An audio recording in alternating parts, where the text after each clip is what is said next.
ছোট্ট লাল পিঁপড়ে। একদিন একটি বনে খুব জোরে ঝড় হচ্ছিল। সেই ঝড়ে একটি ছোট্ট লাল পিঁপড়ে বিপদে পড়ে গিয়েছিল। লাল পিঁপড়েটি তার বাড়ি যেতে পারছিল না। ও না, আমি বাড়ি যাব কিভাবে? চারদিকে তো পানি আর পানি।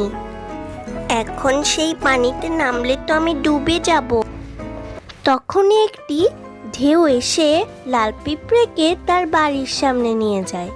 কিন্তু তার বাড়ির সামনে অনেক পানি থাকার কারণে সে ডুবে যাচ্ছিল আর চিৎকার করে বলছিল, আমাকে কেউ বাঁচাও, আমি ডুবে যাচ্ছি, আমাকে কেউ বাঁচাও। ওহ না, লাল পিঁপড়েটি তো এখন ডুবে যাবে, আমার কিছু একটি করতে হবে। আমি একটি পাতা তার কাছে দেই, তাহলে সে বেঁচে যেতে পারে। টিয়ে পাখিটি গাছের একটি পাতা তার ঠোঁট দিয়ে ফেলে দেয় আর লাল পিঁপড়েটি সেখানে ওঠে বেঁচে যায়।